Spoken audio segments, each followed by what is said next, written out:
Singapore plan చేసుకునే వాళ్ళకి సింపుల్‌గా వీసా ఎలా అప్లై చేయాలో చెప్తాను. వీడియో ఎండ్ వరకు చూడండి. వీడియో ఎండ్ వరకు చూసాక మీకు ఇన్ కేస్ ఏ డౌట్ ఉన్నా సరే కింద కామెంట్ చేయండి. తప్పకుండా రిప్లై ఇస్తాను. Hello everyone, welcome back to our channel. Welcome back to another new video. ఈ వీడియోలో మనము సింగపూర్ వీసా గురించి తెలుసుకుందాము. అండ్ మీరు మన ఛానల్‌లో ఫస్ట్ టైం వీడియో చూస్తున్నట్టయితే మన ఛానల్ పేరు ఎల్ఆర్ తెలుగు ట్రావెలర్ ఛానల్. మన ఛానల్‌లో weekly updates, travel hacks and budget ఐటెమ్‌కి సంబంధించిన ఇన్ఫర్మేషన్ కానీ ఎవ్రీథింగ్ మన ఛానల్‌లో షేర్ చేస్తూ ఉంటాము. సో ఇంకా మన ఛానల్‌ని సబ్స్క్రైబ్ చేసుకోకపోతే మాత్రం ఇప్పుడే మన ఛానల్‌ని సబ్స్క్రైబ్ చేసుకోండి. So let's get into the video. So first requirement వచ్చేసి పాస్‌పోర్ట్ అనమాట. Original passport 6 months minimum validity ఉండాలి. అండ్ అట్లీస్ట్ మీకు 3 బ్లాంక్ పేజెస్ అయితే మ్యాండేటరీ అయితే ఉండాలి. And passport first page and last page xerox కావాలి. అది కూడా నీట్ అండ్ క్లారిటీగా కావాలి. అండ్ నెక్స్ట్ వచ్చేసి సింగపూర్ వీసా అప్లికేషన్ ఫామ్. ఇది వచ్చేసి ఫామ్ 14A అంటారు దీన్ని. ఇక్కడ మనము బ్లాక్ లెటర్స్ లో టైప్ చేయాల్సి ఉంటుంది. హ్యాండ్ రైటింగ్ తో అయితే అవాయిడ్ చేయండి. అండ్ పేజ్ 1 అండ్ పేజ్ 4 లో సిగ్నేచర్ పెట్టాల్సి ఉంటుంది. అండ్ థర్డ్ వన్ వచ్చేసి ఫోటో స్పెసిఫికేషన్స్. వీళ్ళు చాలా స్ట్రిక్ట్ గా ఉంటారు. ఫోటో సైజెస్ అనేది కొంచెం డిఫరెంట్ గా ఉంటాయి. నేను స్క్రీన్ మీద కూడా ఇస్తున్నాను చూడండి. సైజ్ వచ్చేసి 35x45 ఉండాలి. బార్డర్ ఉండద్దు. వైట్ బ్యాక్గ్రౌండ్ ఉండాలి. 80% ఫేస్ కవరేజ్ అయితే ఉండాలి. అండ్ గుర్తుపెట్టుకొని డార్క్ కలర్ డ్రెస్ వేసుకోండి. వైట్ కలర్స్, లైట్ కలర్స్ అయితే అవాయిడ్ చేయండి. సో ఈ వీసా కోసం మనము 3 ఫోటోస్ అయితే కావాల్సి ఉంటుంది. ఒకటి వచ్చేసి మనం స్టిక్ చేయాల్సి ఉంటుంది. అండ్ 2 ఫోటోస్ మనము ఏజెంట్స్కి ఇవ్వాల్సి ఉంటుంది. అండ్ గుర్తుపెట్టుకోండి, లాస్ట్ టైం మీరు ఆల్రెడీ సింగపూర్కి వెళ్తే మాత్రం అప్పుడు యూజ్ చేసిన ఫోటో మళ్ళీ ఇప్పుడు అస్సలు యూజ్ చేయకండి. లేటెస్ట్ ఫోటోనే యూజ్ చేయండి. అండ్ నెక్స్ట్ వన్ చూసుకుంటే ట్రావెల్ అండ్ హోటల్ ప్రూఫ్ కావాల్సి ఉంటుంది. సో దీనికోసం మనము డమ్మీ ఫ్లైట్ టికెట్స్ కూడా బుక్ చేసుకోవచ్చు, not a problem. And accommodation చూసుకుంటే booking.comలోకి వెళ్ళి తీసేసుకోండి. పే టోటల్ పెట్టేసి బుక్ చేసేసుకోండి. సో దాని అడ్రస్ అయితే మనము మెన్షన్ చేయాల్సి ఉంటుంది. సో అందుకనే మనము కరెక్ట్గా చూసుకొని బుక్ చేసేసుకోండి. అండ్ నెక్స్ట్ వచ్చేసి కవర్ లెటర్. నేను కవర్ లెటర్ ఆల్రెడీ డిస్క్రిప్షన్లో ఇస్తాను, ఒక్కసారి చూడండి.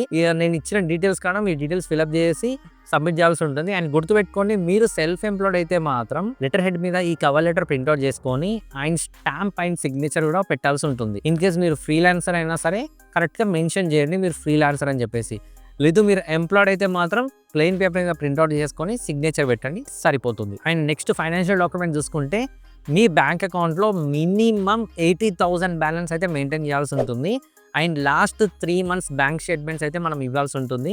బెటర్ ఏంటంటే 6 months బ్యాంక్ స్టేట్మెంట్ తీసుకొని రెడీగా పెట్టుకోండి. కొన్ని ఏజెంట్స్ వాళ్ళు 6 months అడుగుతారు, కొన్ని ఏజెంట్స్ వాళ్ళు ఏంటంటే 3 months అడుగుతారు.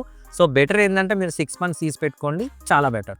అండ్ మీరు ఎంప్లాయిడ్ అయితే మాత్రం 3 months బ్లే స్లిప్స్ కూడా సబ్మిట్ చేయాల్సి ఉంటుంది. లేదు మీరు సెల్ఫ్ ఎంప్లాయిడ్ అయితే మాత్రం మీ దగ్గర ఉన్న GST కానీ బిజినెస్ రిజిస్ట్రేషన్ సర్టిఫికేట్ ఉన్నా సరే, పార్ట్నర్షిప్ డీడ్ ఉన్నా సరే, ఏ సర్టిఫికేట్ సబ్మిట్ చేసినా సరిపోతుంది. అండ్ దాంతోపాటు ITR కూడా సబ్మిట్ చేయండి, చాలా బెటర్. సో నెక్స్ట్ వన్ చూసుకుంటే ఆథరైజేషన్ ఫామ్. సో ఈ ఆథరైజేషన్ ఫామ్ ఏంటిదంటే హ్యాండ్ ఫిల్తో ఉండాలి. అది కూడా బ్లూ పెన్తో మాత్రమే. టైప్ చేసినా సరే లేకపోతే ఏదైనా ఎడిటింగ్ చేసినా సరే యాక్సెప్ట్ చేయరు, గుర్తుపెట్టుకోండి. సో దీంట్లో మనం ఏం డీటెయిల్స్ ఇంక్లూడ్ చేయాలంటే ఫస్ట్ వచ్చేసి name, passport number, travel agent name, contact number, email and మన సిగ్నేచర్. సో ఇవన్నీ మనం మెన్షన్ చేయాల్సి ఉంటుంది దీంట్లో. సో దీనికి సంబంధించిన సపరేట్ లెటర్ ఏదైతే ఉందో నేను ఆల్రెడీ కింద డిస్క్రిప్షన్ ఇస్తాను. సో అది చూసుకొని మీరు ఫిల్అప్ చేసుకోండి, చాలా బెటర్. అండ్ దీనికి సంబంధించిన ఫీజు వచ్చేసి ఎంబసీ వాళ్ళు ఛార్జ్ చేసే amount 1,900 rupees. And service charge around 1,000 నుంచి 500 వరకు తీసుకుంటారు ఏజెంట్స్ ఎక్స్ట్రా.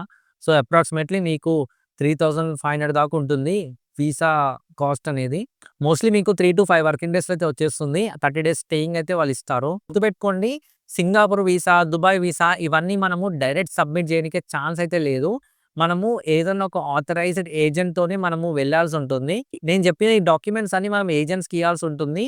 అండ్ దీంతో పాటు మనం ఒరిజినల్ పాస్పోర్ట్ కూడా ఇవ్వాలి. సో సబ్మిట్ చేసినాక మీరు వాళ్ళ దగ్గర నుంచి బిల్ అన్నా లేకపోతే ఇన్వాయిస్ అన్నా సంథింగ్ ఏదన్నా ఒకటి మ్యాండేటరీగా తీసుకోండి. ఎందుకంటే మనం పాస్పోర్ట్ సబ్మిట్ చేస్తున్నాము, వాళ్ళకి ప్రాబ్లమే ఉండదు. మోస్ట్లీ మనం ఏమైనా అయినా సరే లీగల్గా వెళ్ళొచ్చు. సో ఇక్కడ మనకు ప్రాబ్లం అయితే ఏం ఉండదు. అండ్ ఆల్సో సింగపూర్కి వీసా అప్రూవల్ ఛాన్స్ కూడా చాలా ఎక్కువ ఉంటుంది, నాట్ ఏ ప్రాబ్లం. వర్రీ అవ్వాల్సిన అవసరం లేదు. ఆధార్ కార్డ్ లాంటివి, పాన్ కార్డ్ లాంటివి సబ్మిట్ చేయాల్సిన అవసరం కూడా లేదు ఈ సింగపూర్ వీసాకి. సో ఇదన్నమాట సింగపూర్ వీసాకి సంబంధించిన ఇన్ఫర్మేషన్. మీకు ఏదైనా అర్థం కాకపోయినా, మీకు ఏదైనా డౌట్ ఉన్నా సరే సింగపూర్ వీసాకి సంబంధించింది కింద కమెంట్లో రాయండి, నేను తప్పకుండా రిప్లై ఇస్తాను. సో మీకు ఈ వీడియో నచ్చినట్లయితే లైక్ చేయండి, షేర్ చేయండి, సబ్స్క్రైబ్ చేయడం మాత్రం అస్సలు మర్చిపోకండి. మళ్ళీ కలుద్దాం నెక్స్ట్ వీడియోలో. అంతవరకు టేక్ కేర్, బాయ్.